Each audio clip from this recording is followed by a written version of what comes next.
What I hold in my hand may look like any ordinary receipts from the store in which I work at.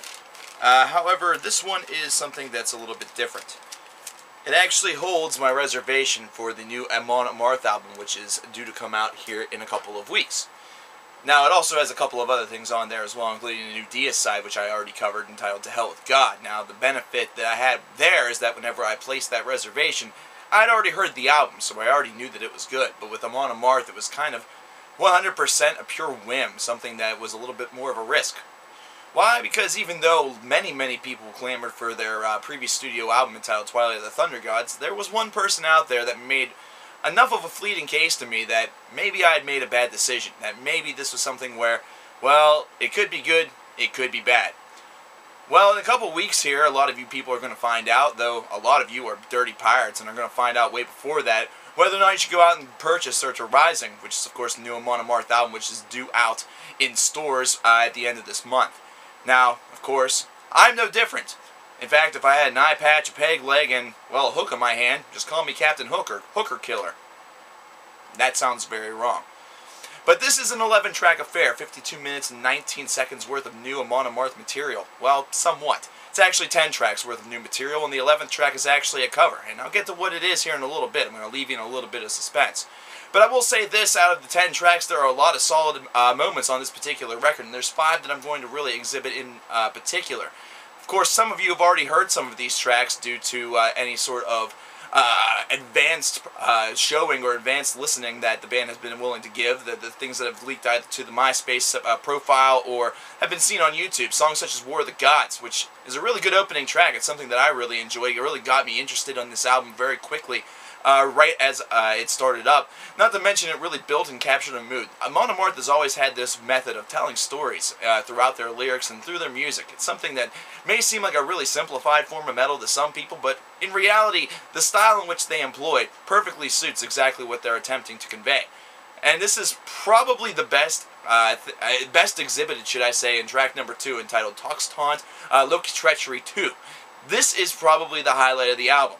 And for me, whenever I heard this track and I realized that this was really that good, 2 things came into my mind almost instantaneously. First off, I thought exactly what I just said, that this is the highlight of the album. Either that or this is a damn good song on this particular release, which means this album's going to be fucking amazing. It's going to be a flawless work of art. But then the second thought creeped into my mind, and it was something that was a little bit more negative, which was, well, this is damn good. If this is the highlight of the album, we might be in trouble. We might be in some deep trouble. But no, don't worry, stay with me, Why? Because we also have Live Without Regrets, which is track number 5, which, whenever you hear about it, kind of sounds almost sort of like it'd be like a ballad of some variety, but in essence, this is more of like a war cry. This is something where you have to live without regrets, you have to, live your life and do what you think is right, and it's a very powerful track. It's done very well, very tastefully done by the band. It's something that I really enjoyed. It was one of those moments where I kind of got to see the 2 sides of Amon Amarth, the side that's able to really thrash your neck off, and the side that's able to kind of convey something a little bit better, a real victory, a real battle cry. And that's something that's 2 mutual facets of this whole entire kind of mythology behind the band that is very well executed with every single album that they've really done, and it's something that's taken off a lot more recently. Because Amon Amarth, I have to say this, I really have to say this, because it is true. Amon Amarth has kind of made metal cool for a lot of people that maybe wouldn't have liked the hardcore, actual, true, legit metal. We're not talking that imure and bullshit. It's kind of made them cool for this particular facet of individuals, this particular niche of popular culture. So that's something that is definitely a positive, and Amon's, their particular example, their particular exhibition of what metal is really capable of to these particular people really shows that there may be a generation out there that's forthcoming that's going to be really metally dominated, which is something that's a really exciting thing for me, because let's face it, pop music is just getting more and more mind-numbing and stupid. Then we get to another track that I really like. I mentioned the fact that they can make you thrash your neck. Well, track number 8, Wrath of the Norseman, really exhibited that to me, because I found myself, as I was listening to this track, doing exactly that. I was doing a lot less listening and a lot more headbanging. And let me tell you, whenever that's happening, you might think to yourself, well, if he's not listening, that kind of sucks. It means it's not going to really be a real genuine reflection of what the song's all about or anything like that, but it's actually a really good thing. It's almost like a badge of honor. if you're going to get someone like me who's going to be sitting down and just trying to review an album to really kind of be distracted enough to bang my head over something that's just, well, it was kind of simplistic, I won't lie, but it was something that was one of those moments where you just have to thrash your neck a little bit, that's really a badge of honor, and it definitely says strong things about this record. However, I will say this, probably the most ambitious leap, aside from Talk's Taunt, would definitely be track number 10, which is Doom Over Dead Man. It's the epic finale of this particular release, and this is one that really employs a lot of atmosphere. It really builds a nice strong base, and definitely constructs one hell of a story and one hell of a song. Definitely a fantastic ending to this particular record. But wait a second, it's not over. We still have track number 11, which is the cover, and the cover that they decided to do for this particular album was Aerials. Yeah, a System of a Down cover. Whenever I first saw this, I thought to myself, well, this could be really mildly entertaining, this could also be really interesting, or this could be really, really bad. But I really enjoyed what they did with this particular song. They didn't try to really bastardize it by employing too many over-the-top elements. This is basically just what Aerials by System of a Down would sound like if Amon Amarth had coined the song first. And sometimes that's kind of what a cover is supposed to be all about, and really that's the reason why a lot of bands do it. All the bands that are doing punk goes whatever should really take note of this particular cover.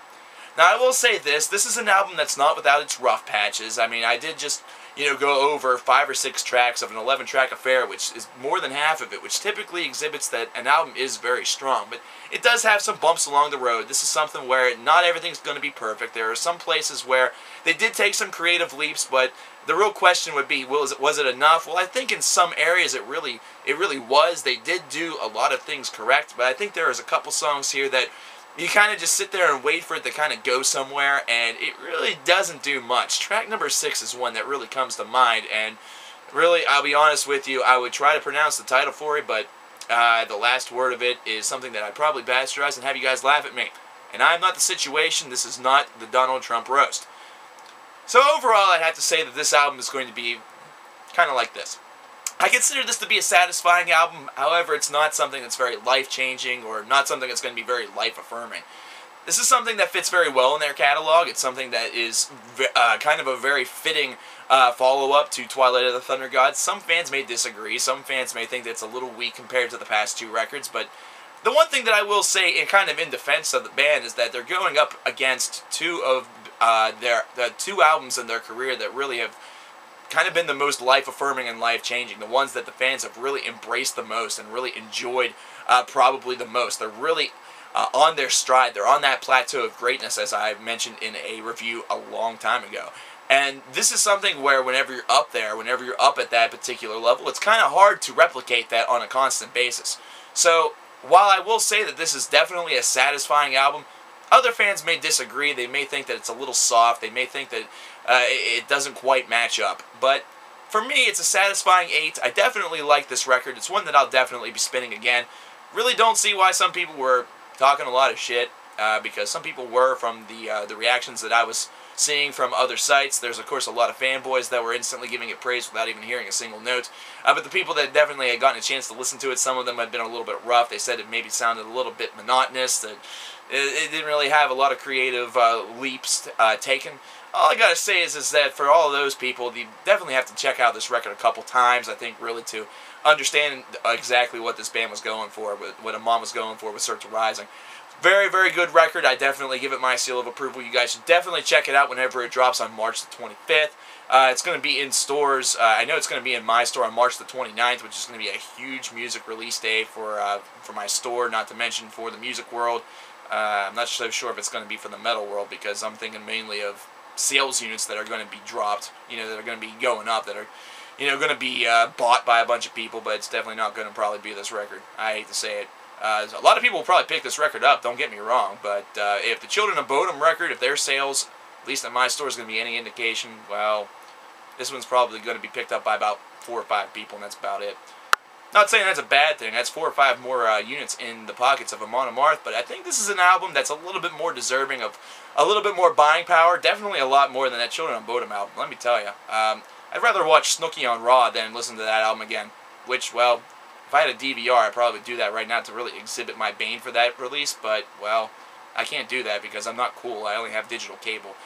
But But at any rate, guys, I think you guys should definitely check out this album. I know most of you will, but I'm definitely giving you my seal of approval and my recommendation for this release. And definitely pay close attention to songs such as Talks Taunt and Doom Over Dead Man. These are excellent tracks, definitely fitting additions to the catalog.